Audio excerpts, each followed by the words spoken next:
สบายดีบรรดาท่านผู้มีเกียรติท่านหญิงท่านชายที่นับถือและเพลงข้าพเจ้าพานุศักดิ์แกนวงศ์ประจันทร์หัวหน้าองค์การขอถือเป็นเกียรติต่างหน้าธนาคารแห่งสปปลาวรายงานการเคลื่อนไหวเวียกงานจุดสุมประจำเดือนตุลา2025และทิศทางแผนเวียกจุดสุมในเดือนพฤศจิกายน2025ของธนาคารแห่งสปปลาวให้บรรดาท่านได้รับทราบโดยสังเขปคือดังนี้เพื่อสืบต่อรักษาเสถียรภาพทางด้านราคาก็คืออัตราเงินเฟ้อธนาคารแห่งสปปลาวได้คุ้นคั่วและนำใช้บรรดาเครื่องมือนโยบายเงินตราเพื่อควบคุมปริมาณเงิน M2 ให้อยู่ในระดับที่แท้เหมาะกับสภาพเศรษฐกิจคือดังนี้ธนาคารแห่งสปปลาวได้ดำเนินนโยบายเงินตราแบบผสมผสานในนี้ได้รักษาอัตราดอกเบี้ยพื้นฐานของธนาคารแห่งสปปลาว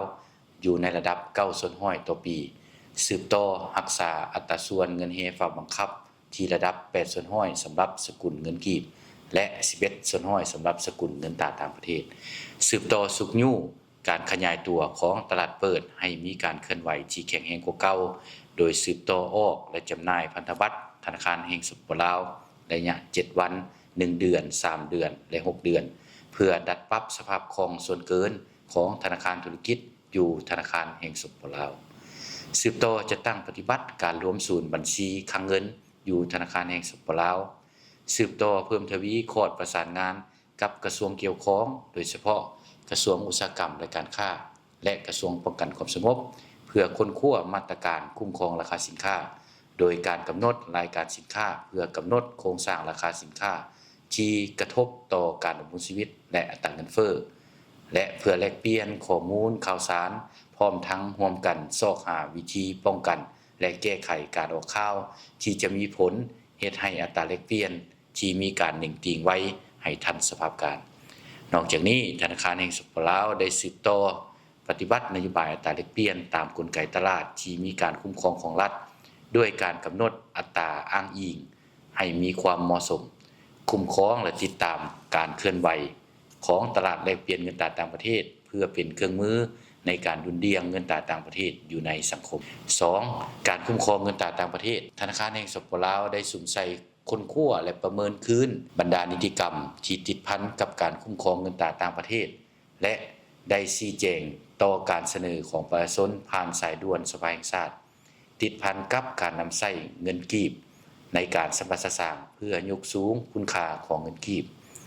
ได้ออกหนังสือยั่งยืนการเปิดหรือหันบัญชีเงินฝากเกี่ยวกับการนำเข้าส่งออกสินค้าและการบริการรวมทั้งหมด6,643 บริษัท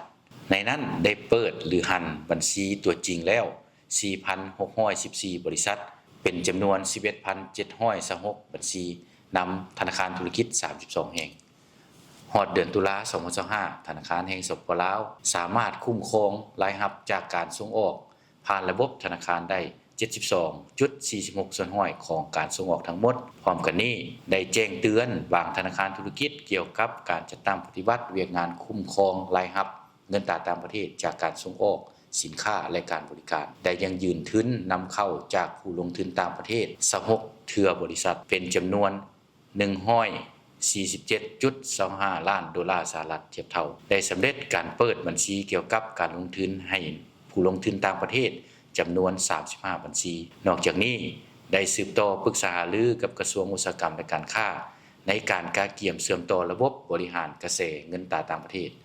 ได้ร่วมเฮ็ดเวียกกับเจ้าหน้าที่ตำรวจอยู่ศูนย์กลางและท้องถิ่นรวมทั้ง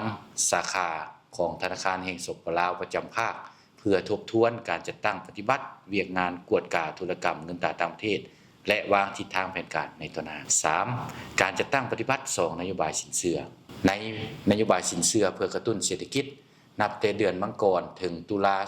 2025ได้พิจารณาอนุมัติสินเชื่อจำนวน55หัวหน่วยด้วยแรงทุนของธนาคารธุรกิจจำนวน 5,098.23 ตื้อกีบในนั้นนับแต่เดือนมังกรเดือนกันยายน2025ได้ชำระดอกเบี้ยสมทบให้49หัวหน่วยเป็นเงินจำนวนทั้งหมด 71.40 ตื้อกีบสำหรับนโยบายสินเชื่อเพื่อกระจายแรงทุนสู่ท้องถิ่นนับแต่เดือนมังกรถึงเดือนตุลา2025ได้อนุมัติแรงทุนประจำปี2025 ให้668หัวหน่วยรวมวงเงินอนุมัติกู้ยืม 1,201.32 ตื้อกีบและมีการเบิกถอนเงินกู้ตัวจริงจำนวนทั้งหมด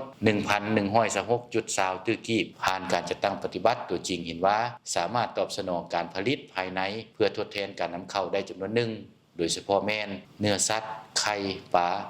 และยังสามารถลดพรต้นทุนการผลิตจำนวนหนึ่งเป็นต้นแม่นยาพัวพยาธิเครื่องอุปโภคบริโภคอาหารสัตว์บางประเภทเพื่อเป็นการลดต้นทุนและเป็นการสุกยุ่งการผลิต 4. การคุ้มครองธนาคารธุรกิจได้สำเร็จการค้นคว้าสร้างและปรับปรุงนิติกรรมที่ติดพันกับการคุ้มครองธนาคารธุรกิจและหัวหน่วยที่อยู่ภายใต้การคุ้มครองของธนาคารแห่งสปปลาวและได้อนุญาตสร้างตั้งสาขาธนาคารธุรกิจ1แห่งอยู่แขวงไซสมบูรณ์ได้ติดตามบรรดาธนาคารธุรกิจอย่างเป็นปกติโดยการประเมินความเสี่ยงทั่วระบบธนาคารและประเมินความเสี่ยงของแต่ละธนาคารเป็นประจำไตรมาสได้สำเร็จการกวดกาธนาคารธุรกิจจำนวน15แห่ง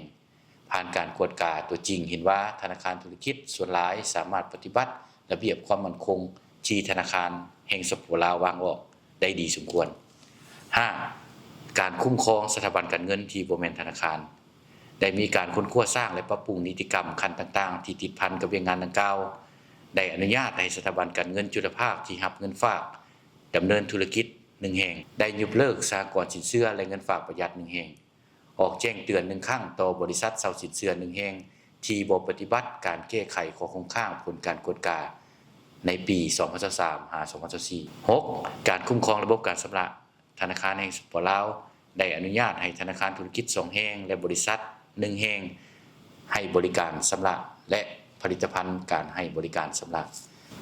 การชำระผ่านทางอิเล็กทรอนิกส์ภายในสปปลาวในระยะเดือนตุลาคม 2025 มีทั้งหมด140ล้านธุรกรรมมีมูลค่า 737,582.75 ตื้อกีบเทียบใส่เดือนผ่านมาธุรกรรมเพิ่มขึ้น 11.31 ส่วนห้อยและมูลค่าเพิ่มขึ้น 0.02 ส่วนห้อยการชำระย่อยข้ามแดนผ่านระบบการชำระทั่วไปของบริษัทแลบเน็ตด้วยรูปแบบ QR Payment ร่วมกับ4ประเทศมีธุรกรรมทั้งหมด 38,431 ธุรกรรมและมูลค่าทั้งหมด 37.70 ตื้อกีบจากการจัดตั้งปฏิบัติบรรดานโยบายและมาตรการที่ได้กล่าวไปแล้วนั้นได้เฮ็ดให้มีผลได้รับคือดังนี้อัตราเงินเฟ้อในเดือนตุลาคม 2025 ลดลงมาอยู่ในระดับ 4 ส่วนห้อยจาก 4.5 ส่วนห้อยในเดือนกันยายน 2025 อัตราแลกเปลี่ยนของธนาคารธุรกิจในเดือนตุลาคม 2025 เทียบใส่เดือนกันยายน 2025 เงินกีบอ่อนค่า 0.13 ส่วนห้อยเทียบกับดอลลาร์แข่งค่า 1.48 ส่วนห้อยเทียบกับเงินบาทและแข่งค่า 0.01 ส่วนห้อยเทียบกับเงินหยวนส่วนต่างอัตราแลกเปลี่ยนของธนาคารและตลาดมีคือเงินกีบเทียบกับดอลลาร์อยู่ในระดับ 1.11 ส่วนห้อยเงินกีบเทียบกับบาทอยู่ในระดับ 1.27 ส่วนห้อยและเงินกีบเทียบกับหยวนอยู่ในระดับ 1.59 ส่วนห้อยบรรดาท่านที่นับถืออีกเพียงแต่2เดือนก็จะสิ้นสุดปี 2025 ฉะนั้นธนาคารแห่งสปปลาวจะสืบต่อแก้ไขบรรดาข้อคงค้างที่ยังบ่ทันสำเร็จตามมติของกองประชุมสภาแห่งชาติจะเริ่มจัดตั้งผันขยายมติกองประชุมใหญ่ครั้งที่5ขององค์คณะพรรคธนาคารแห่งสปปลาวที่ได้สำเร็จไปในวันที่26ตุลาคม 2025 โดยสร้างเป็นแผนเงินตราละเอียดสำหรับปี 2026 ถึง 2030 และแผนเงินตราประจำปี 2026 พร้อมกันนั้นเพื่อเป็นการยู่แฮงในการปฏิบัติภารบทบาทของแขนงธนาคารในเดือนพฤศจิกายน 2025 ให้เป็นรูปธรรมอย่างแข็งแรงกว่าเก่านั้นธนาคารแห่งสปปลาวจะสืบต่อจะตั้งปฏิบัติบางแผนเวียกจุดสุ่มต้นต่อของตนคือดังนี้ 1. การรักษาเสถียรภาพทางด้านเงินตราธนาคารแห่งสปปลาวจะสืบต่อดำเนินนโยบายเงินตราแบบผสมผสานโดยการพัฒนาเครื่องมือนโยบายให้ครบถ้วนสืบต่อจะตั้งปฏิบัตินโยบายอัตราแลกเปลี่ยนตามกลไกตลาดที่มีการคุ้มครองของรัฐโดยการกำหนดอัตราแลกเปลี่ยนอ้างอิงกีบเทียบดอลลาร์ประจำวันให้ธนาคารธุรกิจเป็นบนอิงในการจัดตั้งปฏิบัติและดัดส่งเงินตราต่างประเทศเมื่อมีความจำเป็นสืบต่อพัฒนาคุ้มครองและติดตามการเคลื่อนไหวของตลาดแลกเปลี่ยนเงินตราต่างประเทศ เพื่อประเมินผลได้รับของตลาดดังกล่าวอย่างใกล้ชิด 2. การคุ้มครองเงินตราต่างประเทศธนาคารแห่งสปปลาวจะสืบต่อค้นคว้าสร้างและปรับปรุงนิติกรรมรวมทั้งแผนยุทธศาสตร์ต่างๆติดพันกับเวียกงานคุ้มครองเงินตราต่างประเทศ